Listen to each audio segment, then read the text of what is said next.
Fala pessoal, tudo bem? Aqui é o Diego mais uma vez falando, podcast Churrasquinho de Gato. Já sabe onde nos encontrar, @churrasquinho de gato podcast no Instagram e churrasquinho de gato podcast @gmail.com. Lá você nos encontra, troca ideia com a gente, fala o que tem que falar, critica, faz qualquer coisa. Bem, vou apresentar meu parceiro aí que está ansioso para falar, que é o Rodrigo. Fala aí, Rodrigo. Fala, Diego, tudo certo? Tudo ótimo, maravilhoso. Para ti que não sabe, a gente está gravando o programa pela segunda vez, porque o gravador de áudio e de vídeo que a gente tem falhou. Então a gente está com tesão violento agora para fazer pela segunda vez o programa. E tu pode ter certeza que vai ficar melhor ainda, né, Rodrigo? Mas com certeza. Vai vir mais assunto ainda, mais coisas interessantes e tomara que seja bom para ti também aí. Com certeza, porque aflorou a mente da gente, tá? E à medida que o teor etílico da gente vai aumentando, no caso meu, as ideias vão surgindo cada vez mais. E eu tenho que dizer uma coisa para vocês. Nós vamos falar hoje de MEI, de microempresa, empresa individual. Nós vamos falar de tudo, vamos tirar todas essas dúvidas cabeludas que a gente tem. E como o Rodrigo me falou no primeiro programa, que vocês não vão ouvir, mas vão ouvir agora, tem muita coisa interessante aí nesses meandros aí para ficar muito fácil de compreender essa linguagem que é tão difícil para alguns, mas a gente vem para trazê-la com facilidade. Rodrigo, fala para mim, como é que é ser MEI? Porque tu foi MEI, né? Tu começou o churrasquinho como MEI. Como foi? É verdade. Quando tu vai começar um negócio, tu precisa te planejar, né? Tu precisa ver direitinho quais são as coisas e mesmo que tu seja um churrasquinho, tu acha que teu negócio é pequeno, tu sempre precisa de um plano, né? Então eu fiz ali um plano de negócio. Eu vi direitinho o que eu precisava para abrir o meu churrasquinho. Então nessa análise ali que eu fiz, eu vi a parte também burocrática, né? Então eu vi que era necessário fazer um MEI, né? Fazer um cadastro ali no portal do empreendedor, onde eu pudesse ter um CNPJ, até mesmo para eu poder depois correr atrás de fornecedores ou para eu realmente me sentir uma empresa, né? Então foi muito fácil, foi tranquilo. Eu consegui rapidamente ali no portal do empreendedor e já me possibilitou novas possibilidades ali, né? Como eu disse, com outras empresas, até para buscar os meus próprios minha própria fonte ali de fabricação do meu produto, né? Que era a carne naquele momento. E por que é importante ter um CNPJ, Rodrigo? Depende muito do caso, né, que tu vai encontrar vários benefícios. No meu caso, os benefícios eram eu conseguir buscar preços, fornecedores, né, de vários lugares, através de um preço mais barato, né? Então eu conseguia baratear comprando diretamente nos frigoríficos e aí com isso eu conseguia deixar meu produto com um preço menor. Eu conseguia comprar mais barato as coisas, né? E para mim foi muito válido, né? De repente, para cada área de atuação, tu vai ter algum benefício específico, assim, né? E sem contar que tu também tem muito mais credibilidade também no teu negócio, né? Quando tu tem já um CNPJ. Para quem não sabe, o CNPJ facilita para muitos tipos de negócio um acesso mais facilitado tanto a representantes comerciais daquelas empresas que vão vender os produtos com valores muito mais atrativos, né? Com percentuais muito menores de margem de lucro. Isso facilita muito para quem vai abrir um negócio de distribuição e tal. Eu vejo muitos atacados de roupas, muitas indústrias de roupas, né, do vestuário, que já informam ali, temos valores especiais, temos um catálogo especial para quem vai vender, para quem vai trabalhar no varejo, né? Então, é muito importante essa questão do CNPJ que traz essas facilidades. Outra facilidade é a obtenção de crédito. Muitas vezes o empreendedor precisa de crédito. Teve o Pronamp esse ano, que foi um programa muito interessante, que emprestou dinheiro aí para muitos empreendedores a partir da taxa Selic, né, lastreado na taxa Selic, de 2 a 3% ao ano de juros, o que é um valor muito, muito irrisório de juros e facilita muito a vida do empreendedor. Então, assim, a gente pode reclamar o que tiver que reclamar desse governo, mas que essa foi uma boa solução para essa crise que houve na pandemia, com certeza foi. Muita gente teve acesso facilitado ao crédito por conta disso, via bancos públicos, e ao mesmo tempo também pôde ter um valor justo. porque era baseado em 30% do faturamento das empresas que já tivessem mais de um ano, e eu não lembro bem o critério das empresas com menos de um ano, mas também era um critério que facilitaria o acesso ao crédito. Então, muito dinheiro foi liberado para que os negócios fossem mantidos por mais pandemia que tivesse, né? Então, assim, vamos falar mais um pouco, Rodrigo, e tratar de uma outra questão, né? Que é a questão dos alvarás, né? Que no outro programa que não vai no ar, tá? Lembrando vocês que não vai no ar esse outro programa, porque a gente estava empolgado, então a gente já veio mais, né? Com uma energia mais solta, assim, porque a gente já estava entrando em diversos assuntos, então fica mais fácil de conduzir nesse programa de agora. Então, vamos falar de alvará, do que tu passou para obter teu alvará, do que tu passou para teve que fazer de curso, etc., que o curso era obrigatório, tu já citou isso em outro programa, mas eu quero ouvir isso de ti que viveu na prática, né, como MEI. Sim.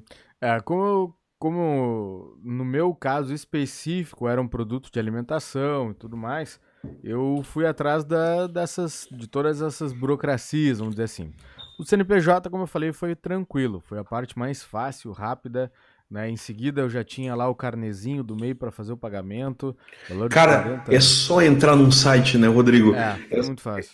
Cara, o CNPJ sai na hora, eu me molhei ali na hora que o CNPJ saiu, foi sensacional. Só que é importante que você saiba que se por acaso tu vais fazer o teu MEI, né, tu tem ali a necessidade de no máximo R$ 81.000 por ano, né, que dá ali 6.750 por mês, tu não precisa de um contador para fazer isso para ti, tá? Tu pode entrar no site, fazer tu mesmo, né? Tu vai botar algumas informações, como endereço, capital social, tu vai colocar ali algumas informações do teu negócio e tu mesmo resolve isso.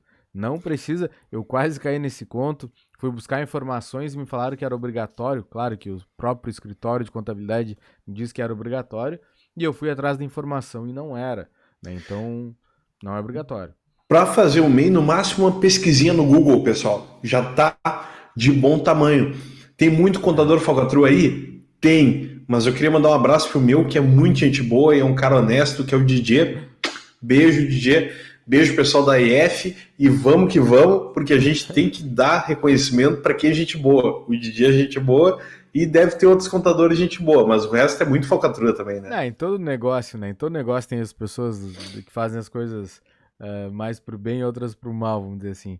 Mas com certeza. Então, no meu negócio, eu precisava do CNPJ, né, para eu ser uma empresa e poder correr atrás dos benefícios de ser uma empresa, como também era necessário fazer um curso obrigatório de manipulação de alimentos. Se o teu negócio envolve alimentação, tu precisa fazer esse curso, tá? No meu caso, eu tinha um curso da própria Anvisa, que ela oferecia no site dela de forma EAD, com certificado, tudo certinho, né? Que eles faziam um curso muito interessante e eles te davam essa autorização ali para manipular alimentos. Eu aconselho a todo mundo que realmente trabalha com isso que tu faça. Tem ali informações de manipulação, de armazenagem muito interessantes. E tu pode aprender ali algumas sacadas até mesmo, porque se tu perder o teu produto, tu tá perdendo dinheiro. Então, tu precisa tratar bem o teu dinheiro, né? Seja ele produto ou não. E tu imagina se o Jacan chegar no teu negócio e encontrar os negócios do freezer mal conservado, tudo feio, fedorento, podre. Imagina se ele encontrar, o Jacan vai te botar debaixo da cola do cachorro. Então é melhor fazer. Da Profitol! Não é legal. Então tem essa parte da parte burocrática do alimento. Também tem a parte da prefeitura. Essa para mim foi a pior das experiências, porque quando eu fui no local indicado, eu fui... O local indicado no mapa. É mapa, né? É mapa mesmo, isso. O teu negócio era com mapa, né? A Era parada. com mapa. Esqueci o significado agora. É porque tu abatia porco, pombo, gato, né? Não era. Não, acho que qual é o nome? CAPA. É CAPA, o nome do órgão responsável pela emissão dos alvarás. Capava. Capava Deve tudo. ser por isso. Mas era centro de apoio, algumas coisas assim. Não, realmente me falhou o nome agora. É, Mas era um local administrativo aqui em Pelotas que fazia isso. Né? E na época eu fui, eu perguntava para uma pessoa, indicava outra, indicava outra, indicava outra, e eu ficava perdido naqueles lugares, e daqui a pouco me disseram, não, tem que voltar depois. Aí eu ia lá, voltava depois. Ah, vai pro outro, vai pro outro, vai pro outro, vai pro outro. Ah, não, a gente não dá. A gente não tá oferecendo alvará agora, a gente não tá entregando. Eu, poxa, mas aí não se abre mais empresa? Não, é que agora nós não estamos fazendo isso. Eu, poxa. Aí tu fica sabendo por algumas pessoas, né, que tu quer não acreditar, mas que de repente se tu conhecer as pessoas certas, elas fazem pra ti. E isso te chateia um pouco, né? Eu quero acreditar que foi boato. Vamos pensar que foi boato, isso que não é dessa forma, né? esses funcionários públicos, cara, eles devem se juntar na hora do café e dizer assim: pá, peguei um cara, um otário lá, e o otário foi lá, pá, passei ele pro fulano, ah, foi tu que me passou ele? Foi, pá, eu fiz ele pra outro lugar também. Os caras devem ter um momento que eles comemoram assim, ah, fiz o cara de trouxa lá. Só É, pode, né? eu realmente eu reconheço que existem vários funcionários públicos que são bem intencionados, com certeza, não é uma generalização. Mas eu acredito que talvez nem eles saibam direito o que tem que fazer lá, Sim, sabe? conheço uma Porque funcionária pública, tá dormindo aqui perto, aqui do lado. né? Pois é, eu acho que eu acho que é uma má gestão, além, não é uma má fé, mas uma má gestão ali daquelas pessoas, daquele ambiente ali, que não ajudava com que as coisas funcionassem. E a partir do momento que tu precisa de pessoas, parece que tudo era difícil. E a É um par... mau uso da estabilidade também, né, Rodrigo? Tipo, Pode os ser. caras aproveitam que são estáveis e acham que podem lidar de qualquer forma. Te digo porque eu vejo muito caso, os caras não vão nem trabalhar e vão lá e botam atestado e ficam inventando história. Então, é complicado, é um mau uso, né? Sim. Porque é uma coisa assim, eu veria assim, eu sou funcionário público, eu estou servindo ao público. Assim como políticos, tá? Não acho legal, se tu nos ouve, eu tenho certeza que tu é tão qualificado que tu não fica ali usando político, tá? Porque político é servidor público que é eleito, a única diferença. Ele não tem estabilidade, ele só é eleito. Então ele está aqui para trabalhar para a gente, nada mais. Ele não é Deus, ele não é nada importante. Ele pode ser legal, gente fina, tá? Porque político geralmente é carismático, mas ele é servidor, ele está aqui para servir. Ele é nosso empregado, tá? Ele é o representante da população, né? A população escolhe ele para representar ela, para chegar e fazer um bom papel, né? Mas eu acho que Exato. no caso ali, realmente, eu acho que é um problema de gestão meio histórica, sabe? Mas enfim. Problema digestivo, né? Vamos É, que vamos. é. Mas então, naquela situação ali, eu não consegui o meu alvará. Eu tive que trabalhar um bom tempo na informalidade, porque não existia meios e também não existia fiscalização presente naquele momento. Nunca foram lá no meu negócio para realmente me cobrar algum posicionamento. E todas as vezes que eu ligava, que eu ia lá no local, ninguém me conseguia uma informação. Eu tentei tanto de local fixo, mas principalmente de ambulante também, porque eu tinha um trailer, não um food truck. Então eu queria poder procurar lugares bem posicionados para rentabilizar meu negócio, né? Normal. Então eu tive muita dificuldade com isso, muita dificuldade. As pessoas estavam bem na época também que foram vários trailers tirados da avenida, daqui de Pelotas. Então aquelas pessoas ali, elas tinham uma liberação, ah, não sei se informal, mas que elas teriam liberação para ir para outros lugares e ia ser dado essa condição para elas. Então o pessoal estava só concedendo para essas pessoas. Então realmente foi uma época muito difícil ali para mim para conseguir passar por todos os crivos. Quando eu fiz evento e tudo mais, passei também pelos bombeiros. Com os bombeiros não teve problema nenhum. Eu não trabalhava com botijão também, foi super tranquilo. Mas o que só dificultou para mim foi a questão da prefeitura mesmo. Até porque os gatinhos eram tudo de procedência, né? Tudo Então, siamês, né? Então, coisa boa, carne boa, não faz assim. gostosa, macia. Vai Mas que alguém não vamos, entende, né? vamos falar outro negócio legal do MEI, que é o seguinte: o MEI ele paga até R$ 60 de imposto por mês, tá? Então, o cara pode faturar até 6.750 e ao mesmo tempo pagar R$ 60 de imposto. Que eu vou te dizer uma coisa, fazendo um comparativo com uma outra empresa, pegando uma taxa aí, um percentual de 10%, se tu faturar 6.750 com 10%, estamos falando aí de... Estamos falando aí, me perdi aí, de R$ 675.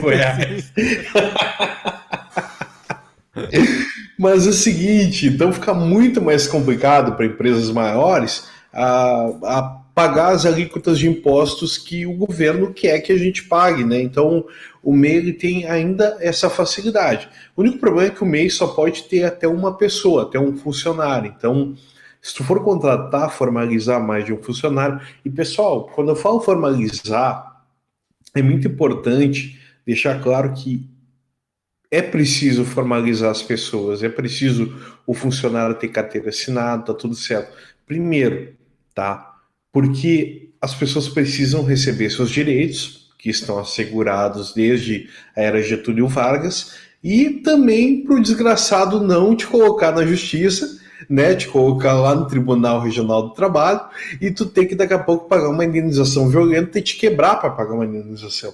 Então, assim, paga o que o cara merece num primeiro momento, formaliza ele e não deixa a brecha para daqui a pouco tu tomar um processo por cima e tu ter que estar te comprometendo pagando mais caro por alguém que tu poderia ter pago certinho na época, né? Eu sei que o Rodrigo, que é um defensor das convenções, ele tá meio chateado nesse momento, então para me parar, me segurar, mas fala aí, Rodrigo, dá um teu pitaco aí. Eu acabei de falar que eu tive que ficar um tempo sem o alvará da prefeitura. Isso aí, infelizmente, faz parte. É, a gente entende as dificuldades, mas eu acho que essa dificuldade ela tem que ser realmente por teu início, para tu poder começar e tudo mais. Mas é importante, sim, que tu te precaveja, se é precaveja? Se tu realmente te previna desses problemas, né? Porque, Isso. olha, cara, tu tem a possibilidade e quando te colocam na justiça, em muitos casos tu quebra, né? Porque dificilmente tu vai ter aquelas condições ali de poder dar a volta por cima, enfim. Então, se tu tem essa condição, e inclusive de oferecer àquele funcionário um conforto numa hora de dor, que é alguma coisa que ele possa ter, então a gente sabe que realmente que ele vai estar mais tranquilo, mais segurado. E tu também, né? Porque isso não vai te causar sérios problemas. Pode falar.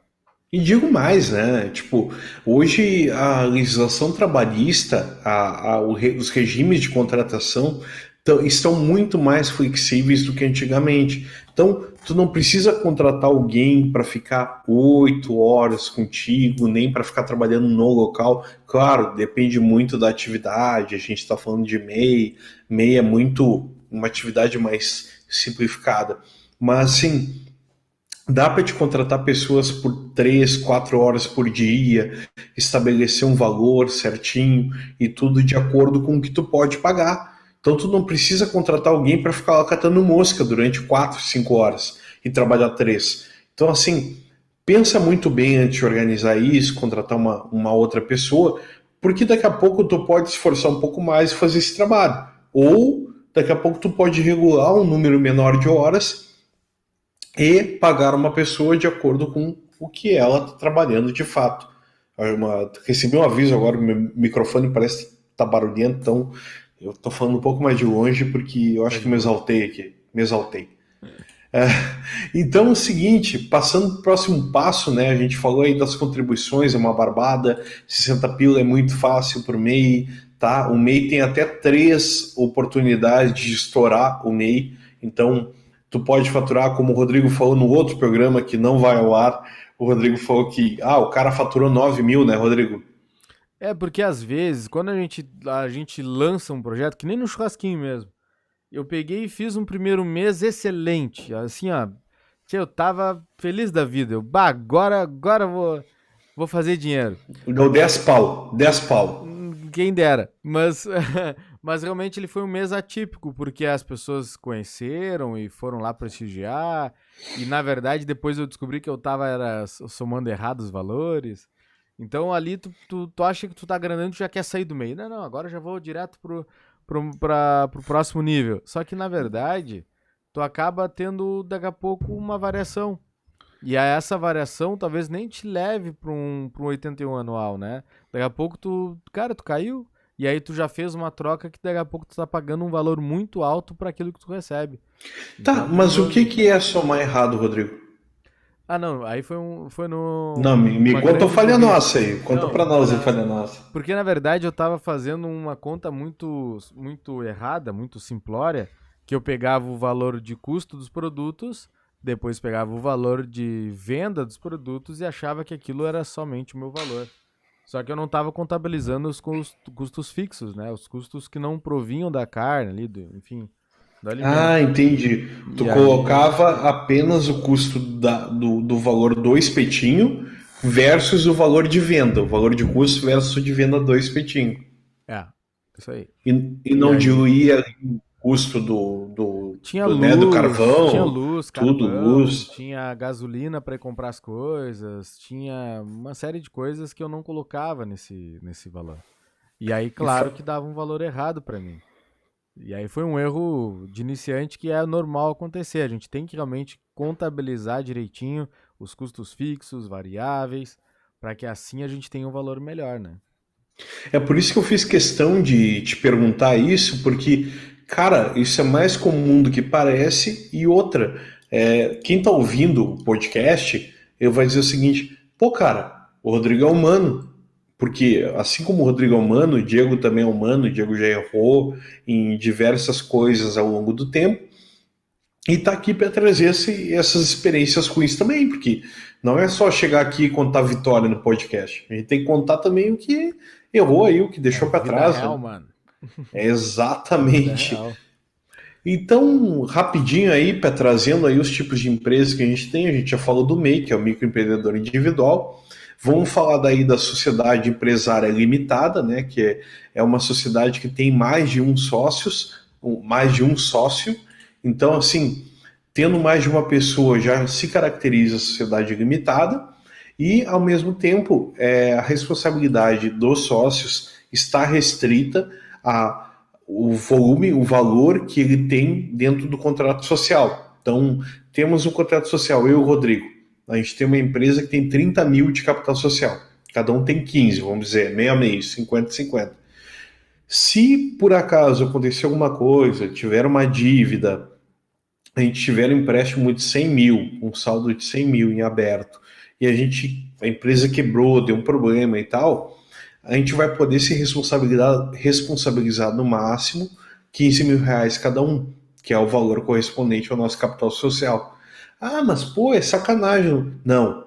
O problema é que quem vai te emprestar dinheiro tem que avaliar isso aí, porque vai ter que considerar o risco dentro da cota da sociedade limitada. Então, não é questão de tu ser isso ou aquilo, porque tem muita sociedade limitada que quita suas obrigações. Então, a princípio, é mais se tratando de referir qual é o intuito da sociedade empresária limitada, tá? Rodrigo, alguma coisa sobre ela ou posso passar para a Ireli? Não, acho que pode ir passando para o pessoal conhecer os tipos de Claro. empresa. Então, é o seguinte, aproveitando os patrimônios da pessoa jurídica e pessoa física na limitada são legalmente separados. Agora vamos para a Eireli, tá? O que é a empresa Eireli, né? Ela funciona da mesma forma que a limitada, mas ela é uma empresa com um único titular, com um único proprietário, né? Só que qual é a diferença dessa empresa para uma empresa individual? Tá? Ela exige um capital mínimo de 100 salários mínimos. Então, hoje a gente está falando de R$ 1.045, seriam R$ 104.500, tá? E tem que ser 100% integralizado na abertura. Então, a diferença entre elas é que ela é formada apenas por um sócio, no caso, um proprietário. Passando pela Eireli, a gente tem empresa individual. Então, na empresa individual, o empresário não é sócio, ele é proprietário. Então, o nome da empresa, inclusive, é o nome do sócio. Então, a minha empresa, a empresa que eu tenho, é uma EI. Eu tenho uma empresa individual. Que então é Diego, Natel, papá, não gosto de falar meu segundo nome.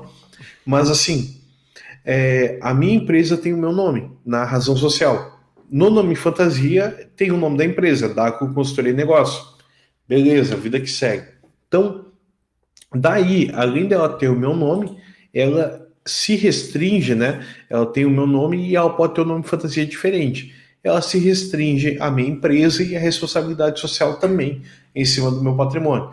Então, pode ser uma empresa com menor dificuldade, com maior dificuldade em obtenção de crédito, né? Porque não é uma Eireli que tem um capital social garantido, mas ao mesmo tempo é uma empresa que está no meu nome e é uma saída, é a primeira saída do MEI, geralmente. Ele sai do MEI para uma empresa individual, porque o MEI ele é individual já, ele sai do MEI e já vai para uma EI. Então, continuando por aí, né, temos a sociedade simples, que isso já vai mais para empresas de domínio intelectual e tudo. Isso acontece muito, né, em relação a escritórios de advocacia. Então, são empresas que não têm como é que se diz? Não tem uma complexidade econômica, são empresas que são mais simplificadas e são para justificar atividades de profissionais que geralmente são liberais. Então, a sociedade simples tem esse intuito. Depois temos o meu sonho de consumo, que é uma sociedade anônima, né, que é uma SA. Então, é uma empresa que, dentro do que eu aprendi na administração, é uma empresa composta por 7 ou mais sócios e, ao mesmo tempo, ela pode ser dividida entre uma SA de capital aberto, que é uma empresa que pode estar listada na Bolsa de Valores, né? Ou também colocada aí, influenciada por bancos, por corretoras. Então, também temos a SA de capital fechado, que são empresas que têm ações internamente divididas entre sócios e não tem participação ao público, ou seja, não pode ser ter ações dela adquiridas aí por qualquer um, vamos dizer, qualquer um que seja registrado no mercado de ações, mercado de valores imobiliários. Então, assim, por cima, tá? São os tipos de empresas que a gente tem, tipos de sociedade, e é muito importante saber disso, porque se você já é MEI, né? Vamos dizer, tu já é MEI e tu já tá visando uma outra oportunidade, tu já tá faturando mais de 7, 8 mil reais por mês, e daqui a pouco tu tem um passo ali para frente. Tu tens alguém que está trabalhando contigo enquanto MEI, que daqui a pouco pode vir a se tornar um sócio, também é uma boa oportunidade, né? Quem sabe? Porque é o seguinte, às vezes as pessoas ficam pensando, mas por que eu vou ter um sócio? Eu já estou indo bem sozinho. Cara, duas cabeças é melhor que uma, e ao mesmo tempo, quatro mãos para trabalhar são melhores que duas. Então, no momento que tá colocando um sócio, pode existir a oportunidade de tu multiplicar teu faturamento também. Porque num primeiro momento, a ideia do sócio é que vocês possam transformar um negócio que tu faria sozinho, daqui a pouco 15 mil reais por mês de faturamento, com um sócio tu poderia fazer 30, 40, 50 mil reais, por tu ter uma pessoa a mais para te ajudar a gerenciar, a tocar o negócio. Então, acho que é muito importante, né, Rodrigo? Tu não vê essa percepção como uma coisa importante, como multiplicar faturamento? Com certeza. Né? E como tu bem falou, também tem a parte ali que as pessoas elas caminham naturalmente, né? Por exemplo, saem ali do Eu falei pra micro. cacete, né? Não, falou bastante, falou bastante. Falou bem, isso que é o importante. Mas como ele sai ali do MEI e vai direto para empreendedor individual, né? Existem alguns negócios que eles são mais viáveis realmente, né, de acordo com a necessidade que não do empreendedor individual, né? Como é o caso dos advogados, como é o caso de consultores, né, de várias consultorias de diversas áreas. Então é preciso entender realmente o teu negócio e a tua necessidade, para que aí tu busque as informações necessárias para o teu negócio. A gente não está falando sobre uma fórmula, né, que tu deve seguir. O Diego te apresentou aí inúmeras empresas, várias modalidades, mas cada uma depende da sua especificidade, né? É importante que tu entendas isso. E claro que a partir do momento que tu consegue, que tu precisa de mais pessoas para trabalhar, a tua segurança também jurídica vai te indicar para tu sair do MEI. Eu sei que a gente está falando muito baseado no correto, né? E às vezes eu vejo que tem MEIs que tem mais de 2, 3, 4 pessoas. Elas estão com um risco muito grande. Eu tenho conhecidos que colocaram pessoas na informalidade e levaram um tufo gigante, né? Então a gente está falando pelo correto porque acreditamos que o correto é o viável, é o que vai realmente te trazer uma tranquilidade. É, tem coisas que realmente não valem a pena, né? De tu economizar daqui a pouco um pouquinho ali, se daqui a pouco mais pra frente tu leva uma invertida aí muito grande, tá? Eu vou te falar também, né? Porque, cara, falando de sonegação, tá? A minha empresa ela não faz isso, tá? Nenhuma. Agora tem uma nova chegando aí, ainda bem, mas a minha empresa eu vejo no sentido o seguinte, tá? Eu vejo que eu tenho um faturamento X, tá? Eu tô dando 10% pro governo. Então eu vou falar o seguinte: de cada R$ 1 que eu tô faturando, tô deixando 10 centavos pro governo, tá?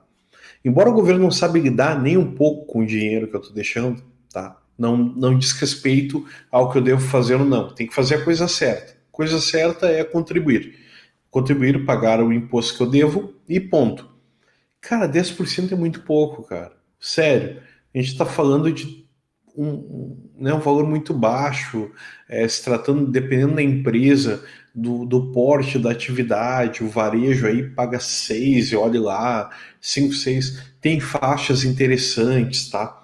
Que uma microempresa como a minha, ela pode ir até 360 mil reais, passando de 360 mil, já vira empresa de pequeno porte, né, se tratando de porte empresa. Então é o seguinte, as alíquotas estão aí para atender a determinadas faixas. Então, para eu chegar numa faixa de 10%, cara, eu já passei de 400 mil reais de faturamento. E não é pouco, né, Rodrigo? Pô, com Considerando certeza. isso, e falando do fator R que a gente tem dentro do Simples Nacional, que é uma outra questão interessante, que é a folha de pagamento, o fator R faz com que a alíquota regrida um pouco ainda. Então, por mais que tu passe para uma outra faixa, tu vai ter uma redução graças ao fator R e tu vai pagar menos imposto. Então, assim, não faz sentido, tá? Tu tem que aprender a viver com o imposto, pagando o imposto. Sonegar é uma coisa que eu não sei nem o que dizer, sabe? Além de ser desonesto, porque é desonesto, ao mesmo tempo não vai te tornar mais sobrevivente, não vai te dar motivo para reclamar do governo, não vai te dizer, porque me toma todo o meu dinheiro. Eu acho uma tremenda bobagem, assim, é uma coisa de mentalidade pequena. Por isso que os caras que sonegam são o que são, ganham pouco, vivem devendo dinheiro para banco. É isso que acontece, tá? Na prática. Então, se tu vai pensar em gerir teu negócio, começa com transparência, começa lidando direito com o teu dinheiro, com lucro, com o valor de arrecadação de imposto. Faz a coisa certa. Ninguém está te pedindo nada. Num país que está todo torto, fazer a coisa certa chega a ser um privilégio, mas não é. É o básico, é o mínimo. É, com certeza.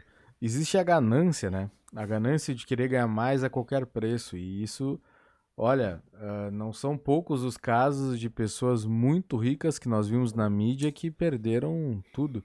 E hoje nós, que qualquer um de nós tem mais dinheiro do que eles, porque eles devem um monte. Então, não se sustenta um império dessa forma, entende? O império, quando é construído dessa forma, realmente as pessoas elas vão perder logo à frente. Aí tem que ver o que vale a pena, né? Se a pessoa quer construir de uma forma mais tranquila uma base sólida, ou se ela quer construir rapidinho alguma coisa que não vai se sustentar, né? Então, quando a gente fala nisso, talvez a gente nunca fosse falar o contrário, né, Diego? Mas a gente defende realmente que seja feito pelo certo, né? Que seja feito todas as etapas corretas, porque realmente a gente já viu experiências, a gente já viu casos onde as pessoas tiveram muito prejuízo com relação a isso. Tanto financeiro imagina a Polícia Federal batendo na tua porta. O E japonês da Federal. até o Rodrigo se assustou um pouco lá antes do programa começar, porque eu falei assim, não, vou incentivar o pessoal a sonegar e tal. Mas, mas mentira, cara, mentira, eu não faço isso na prática. É, meus faturamentos estão tudo somados ali, tudo nota a nota, tudo muito bem feito. E de outra forma, né, como tu falou, negócios que são geridos dessa forma, mentindo, sonegando informação, sonegando a arrecadação do governo, eles não duram, tá? Eles não duram porque já parte de uma má gestão. Então eu conheço muitos, né, muitos empresários, eu não chamo nem de empreendedores, porque os caras já são muito grandes e os caras já fazem cálculo assim, ó, ah, tá, mas já tem que pagar os 10, 15% e tal. Então assim, os caras já contam com o valor arrecadado, as grandes empresas multinacionais, SA, elas, por mais que tenham regimes fiscais facilitados, porque fazem um volume de negócios muito bom, é atrativo para o governo em termos de arrecadação, os caras, ao mesmo tempo, eles estão com as contas todas abertas. São empresas de capital aberto que fazem os demonstrativos, balanços todo final de trimestre, final de ano, está tudo divulgado ali. E, ao mesmo tempo, tem que contribuir, tem que pagar. E não se eximem disso. Além de empregar muita gente, também fazer questão de pagar os impostos como devem, né? Embora sua contabilidade seja feita de maneira diferente, aí temos faixas diferentes, tá? Eu sou simples nacional, tem empresas de lucro presumido, que movimentam muito mais dinheiro, então empresas de lucro presumido começam aí em 3,6 milhões de reais de faturamento, e depois temos lucro real também, que é uma outra modalidade, que aí se apura em cima do valor que o imposto é calculado em cima do lucro efetivamente recolhido, né? Então, vamos falar assim, ó, que a base é essa, gente. Se tu não consegue sobreviver pagando tributo, pagando imposto, pagando 60 pila do MEI, pagando 5, 10% de imposto ao mês, tá errado. Tem problema de gestão, tem problema né, também moral, tem problema ético aí, dilema mal resolvido. Então eu parto do princípio que eu tenho que estar com tudo certo para eu poder cobrar alguma coisa das autoridades. Então não adianta nada eu ser um cidadão mais, porque o governo é isso ou aquilo, e eu não faço a minha parte. Eu faço a minha parte, estou muito feliz com isso, então por isso eu posso cobrar do meu governo uma postura decente e ética, né, Rodrigo? Com certeza. E até eu vejo que tem alguns cenários que eles são desmembrados para poder estarem dentro da lei. Quer ver um cenário? Por exemplo, tem empresas que elas contratam empresas com colaboradores para oferecerem os serviços para ela. Por exemplo, uma empresa de internet. Ela contrata empresas que instalam internet para ela e ela não se onera de casos trabalhistas, enfim, nada com relação a isso. Terceiriza. Terceirização, exatamente, esse é o ponto. Então existem várias empresas que elas fazem esse tipo de coisa, né? E elas não aumentam a sua necessidade de mudança de empresa por conta disso. E ainda tem empresas que elas, dentro de uma mesma empresa, elas se dividem em duas empresas. As pessoas são contratadas de acordo com cada empresa. Por exemplo, a empresa tem 100 funcionários, mas existem algumas regras estipuladas para quando tu tem acima de 60 funcionários. Então ela faz 50-50. E ela bota as pessoas numa empresa e na outra numa outra empresa. Então a gente sabe que existe isso. A gente sabe. E não é difícil de verificar isso. Né?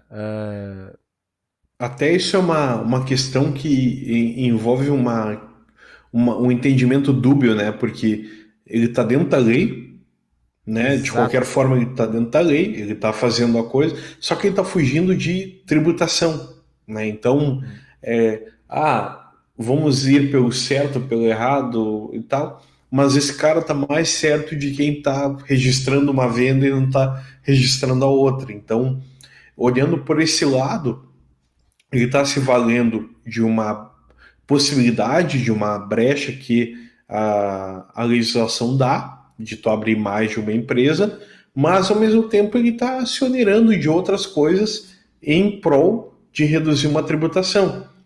E por mais que, né, a gente entre num dilema aí ético e tal, ele já está sendo melhor ainda do que pessoas que nem declaram, né? Pessoas que sonegam e estão dentro de um porte e na verdade estão em outro, estão numa faixa X, mas na verdade estão na faixa Y, Sim. então é muito complicado, né, E o que Diego? que se percebe, Diegão? É que às vezes essas empresas terceirizadas descumprem totalmente as regras, tá? E aí é o ponto que nós vamos chegar agora. Tu imagina que tu contrata uma empresa, que essa empresa é terceirizada, ela oferece serviços para ti. Digamos que ela, às vezes, é a cara da empresa para os clientes. Então começa já um probleminha aqui. Só que tem que se entender também que essas empresas são corresponsáveis por esses funcionários. Se esses caras não receberem, é a empresa que vai ter que pagar, né? Então não basta nós termos o nosso cuidado perante a legislação. Também, se nós terceirizamos serviços de outras empresas, a gente precisa ter um critério ali muito bom e uma gestão muito legal para que, de repente, essas empresas não nos prejudiquem também, né? Então, é complicado, meus amigos, é complicado. É preciso realmente entender que não é somente nós que podemos nos prejudicar. Temos que ficar atentos, inclusive na terceirização. Exato, tem que ter muito cuidado com isso, uma cautela a mais, porque além de ser o teu front junto ao teu cliente, daqui a pouco suporte ou novas instalações, isso ao mesmo tempo pode te acarretar custos não esperados, né? Porque no momento que a empresa terceirizada não honra, não cuida dos colaboradores que ela oferece para prestar serviços para ti, ela também pode te prejudicar depois de uma via trabalhista. Então, tu pode ser responsabilizado, pode ter que arcar. Então, é muito bom estar sempre com relatórios dessas empresas, puxando o registro de funcionários e tudo, para evitar surpresa, porque é muito fácil depois ela pegar, cortar tudo, o dono da empresa sumir com dinheiro e deixar o passivo para ti. E acontece. É. Coisa mais comum que existe. E E dentro das obrigações que nós precisamos ficar atentos também, e até aproveitando o gancho da terceirização, é às vezes todos os critérios de segurança, como por exemplo os EPIs, né? Um conjunto de instrumentos ali que vão dar segurança para a pessoa exercer o trabalho dela, né? Às vezes bota de borracha, cones, enfim, uma série de coisas. Mas esses EPIs, eles são fundamentais para o exercício daquela função. E se aquela empresa não está cedendo, e tu na tua gestão da tua empresa tu não percebe isso, tu também vai acabar te prejudicando, né? Então essa gestão ela tem que ficar muito em cima, né? Para que realmente isso não aconteça e venha te prejudicar sem tu esperar. Daqui a pouco tu nem tá esperando e vem um acidente de trabalho, uma morte de trabalho, meu Deus. É um envolvimento gigante. eu acho que tem uma questão muito cultural nisso também, que eu sempre percebi na terceirização, porque o terceirizado, né, o colaborador que está lá ocupando uma determinada função dentro daquela outra empresa, ele sempre se sente a parte da cultura empresarial, dos eventos, de tudo que acontece naquela empresa. Então, uma das coisas que eu mais trato de elucidar é que esse colaborador terceirizado ele tem e deve ser abraçado pela empresa que contrata o serviço para que ele participe, para que ele se sinta tão igual quanto os outros, porque às vezes ele tem um salário reduzido, ele tem benefícios reduzidos, ele é contratado justamente, essa empresa é contratada para uma redução de custo, mas ao mesmo tempo é muito importante fazer com que aquela pessoa se sinta parte daquela cultura empresarial. Então, por mais que o contratante tenha uma cultura maravilhosa e tudo, de nada adianta se o terceirizado não se sentir parte daquilo. Então, se tu vai fazer um evento, se tu vai ter um objetivo, um coffee break, uma confraternização, nada mais justo de fazer aquela pessoa que pertence ao ambiente, que está ali daqui a pouco atendendo um telefone, passando uma ligação, está fazendo um serviço ali dentro para todos aqueles colaboradores, ele seja tratado como igual. Eu acho que como em termos de gestão de cultura, em termos de gestão de pessoas, que foi uma coisa que eu fiz ao longo da minha vida, eu sempre fiz questão de tratar todos como iguais, embora tivessem salários diferentes e tudo, é sempre importante pessoas serem tratadas como pessoas. Essa é a parte mais importante, o legado mais importante que uma organização, que uma liderança pode ter. Não concorda, Rodrigo? Com certeza, e até é muito comum a gente ver com o pessoal da limpeza isso, né? Que é muito comum nas empresas eles contratarem esse tipo de serviço. E é muito comum, às vezes, a gente não ver na festa de final de ano, por exemplo. Uma coisa que eu confesso que me chateia um pouco, assim. Né? Então, isso é, cara, é fundamental. E se tu não trata com carinho, que carinho que ele vai ter contigo, com a tua empresa? E aí, daqui a pouco, ele tá usando o nome da empresa como funcionário, tá te prejudicando com a tua imagem externa para as pessoas e tu não teve aquele carinho com aquela pessoa inicial, né? Tu não teve aquele contato ali que aproximou ele da empresa. Porque uma coisa é fato, né? Quando a pessoa é dona do negócio, o sonho é dela. As pessoas vão entrar no teu sonho. Então, tu apresentar para as pessoas, para elas sonharem junto contigo, não é nada fácil. Não é nada fácil. E isso é um trabalho de gestão de pessoas, de treinamento, de RH, que precisa ser feito. E é deficiente hoje, Diegão, essa parte. Poxa, isso é chamado de senso de pertencimento, né? E, Perfeito. e as pessoas precisam ter isso. Isso é essencial tanto em departamentos diferentes também. Eu te digo porque muita empresa não evoluiu até de forma departamental. Existem departamentos que têm benesses, que têm facilidades, que podem chegar em determinado horário, que têm benefícios diferentes. E aí o outro departamento, como é que se sente? Como é que se coloca? Hum. Tu acha um colaborador desses, um colaborador que é submetido a um tratamento a menor do que outro, ele consegue se sentir bem? Consegue se sentir como igual? Ele não vai ir para o trabalho sentido de forma diferente, ele não vai sair daquele trabalho sentindo menosprezado? Poxa, pelo amor, tem que ter empatia, tem que se colocar no lugar daquela pessoa. Às vezes é questão de poucos reais por cabeça para ter algo diferenciado, para ter um tratamento igual àquele outro. E aí tu vai pensar em economizar X reais por uma bobagem, tu vai abrir mão de 2, 3% do lucro para manter todo mundo em pé de igualdade? Para que isso? Qual é o objetivo disso? Não faz sentido, né? Não faz sentido tu tratar uma pessoa diferente da outra, porque se aquela pessoa vai produzir um resultado tão importante quanto a outra? É só porque ele não está perto da gestão, não está perto da chefia? Então tem toda uma questão de diferenciação. Eu trabalhei em indústria, sei como é que é, trabalhei em varejo, trabalhei em prestação de serviço. Então tudo tem um pé de diferença, é um tom que se fala diferente, é uma maneira que se recepciona um funcionário de tal escalão, e por aí vai. Eu nunca gostei de receber um tratamento diferenciado se o meu funcionário, se o meu colaborador não tivesse um tratamento tão bom quanto o meu. Poxa, eu sempre peguei e chamei atenção. Por que que o fulano não é tão bem tratado quanto eu? Por que que ele não é tão bem tratado como o ciclano? Poxa, já lidei com situação que a empresa queria dar R$ 13 de aumento, R$ 15 de aumento para o funcionário. Eu cheguei e disse assim, não, pera um pouquinho.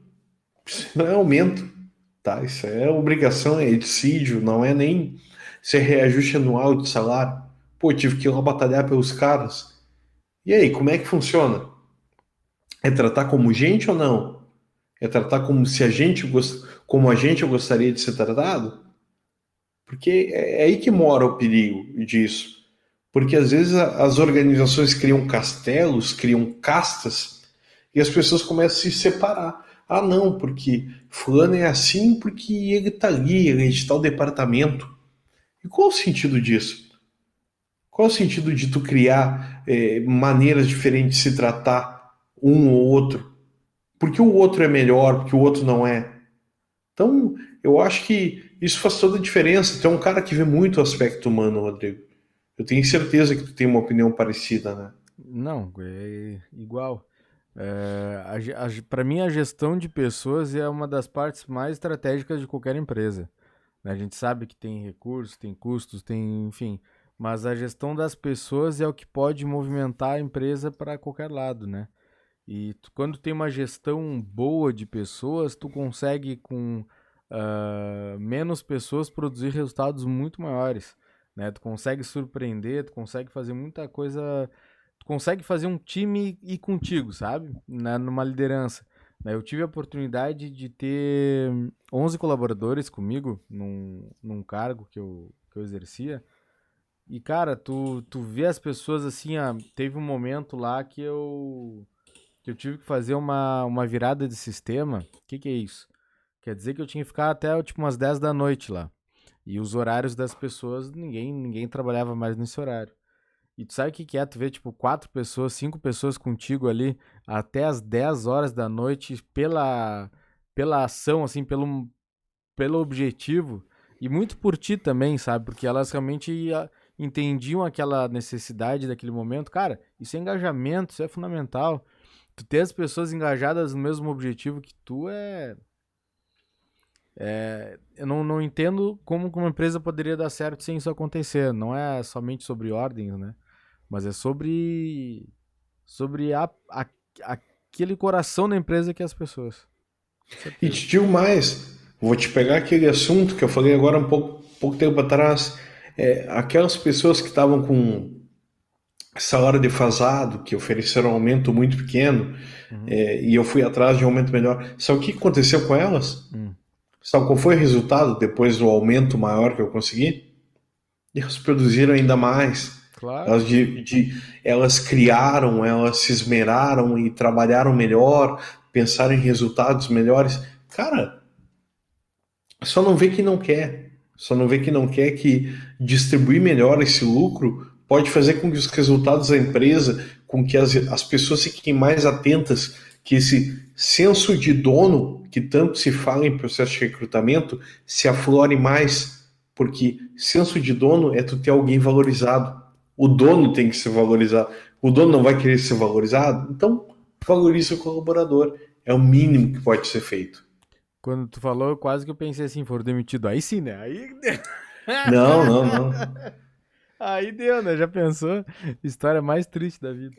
Enquanto eu tive lá, não, enquanto eu tive lá, foram valorizados. Hoje inclusive é coordenador lá dentro da empresa, ele era analista na época que eu entrei, levei ele para outra unidade, o cara progrediu bastante.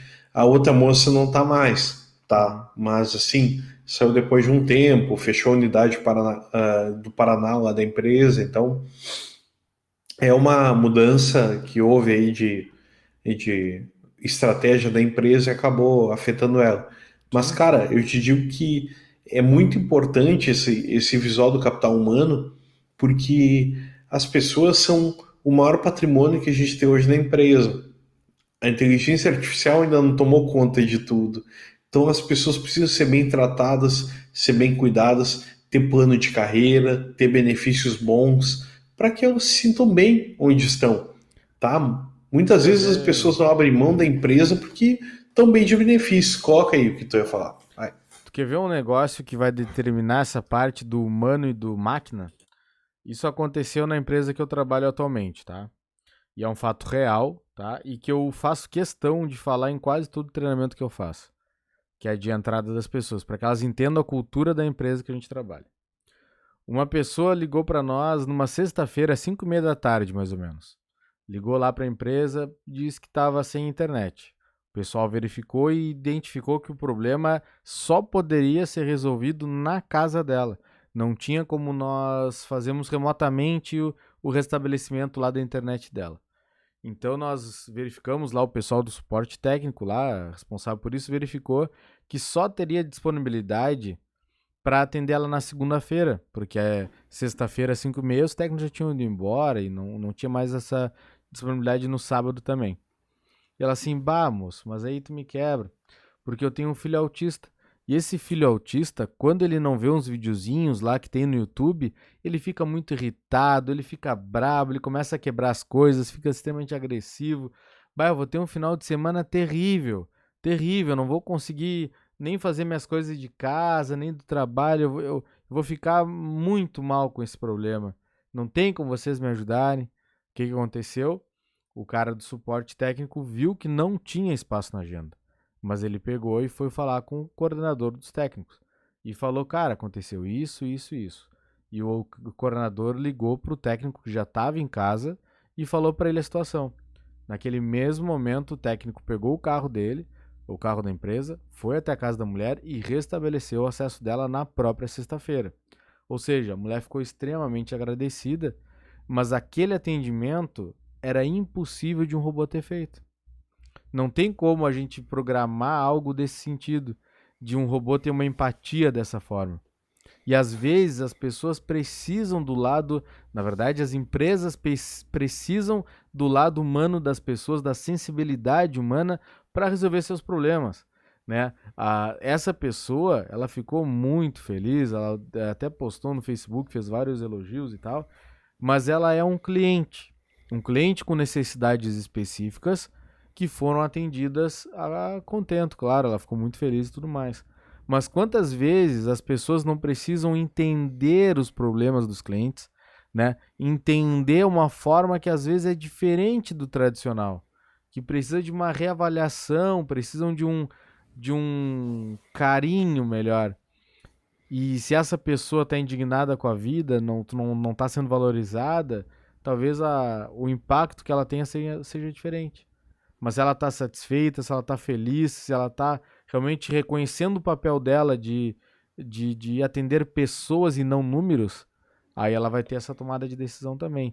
Então o capital humano ele vai ser sempre fundamental. Perfeito. Não tem nem o que acrescentar aí, é o fato de perceber aí a importância da decisão humana, a importância dessa empatia, tá? A gente falando de inteligência emocional aí como um todo, né? A questão de empatia, ela faz parte de todo o processo, tanto de liderança, de atendimento ao cliente, relacionamento interpessoal. Cara, não tem nem o que se falar. À medida que a gente fica mais velho, né, Rodrigo? E isso eu tenho certeza que tu percebeu, porque eu só tô com 32, embora a carinha de 40, mas e com meus 32, cara, eu já tenho uma empatia muito maior do que eu tinha 10 anos atrás, tá? Aquela impetuosidade de 10 anos atrás, de querer fazer tudo acontecer e ser do jeito que eu quero e ponto, ela foi trocada por uma coisa assim, eu vou fazer dessa forma, mas isso vai ser bom para mim, vai ser bom para o outro, tá, todo mundo vai se sentir bem. Cara, isso faz toda a diferença, porque às vezes a gente tá numa vibe assim, tipo, porque eu vou fazer, porque tem que ser, tu manda um e-mail de um jeito, tu pega e fala no telefone do mesmo jeito com as pessoas, e tu não percebe que daqui a pouco tem alguém ali por atrás da linha, do computador, que está vivendo um momento diferente que o teu. Então, essa forma de lidar com gente, a empatia, é um dos maiores, como é que se diz, maiores presentes que a gente tem nas relações humanas. Porque se eu tiver empatia com o próximo, eu vou saber compreender o momento de todo mundo. Enquanto gestor, inclusive, de pessoas, eu sempre tive, à medida que eu fui me aperfeiçoando, eu fui vendo as pessoas com maior empatia, eu fui vendo que cada um tinha uma maneira de ver as coisas, de lidar e de ser tratado também. Gostava de ser tratado pelo gestor de uma maneira diferente. Então, assim, por eu entender que pessoas são diferentes, eu acabei criando multi-empatias para que eu entendesse cada um no seu universo, no seu mundinho. Cada um tinha uma maneira de lidar, de responder à minha crítica, ao meu elogio, ou a maneira, uma orientação minha.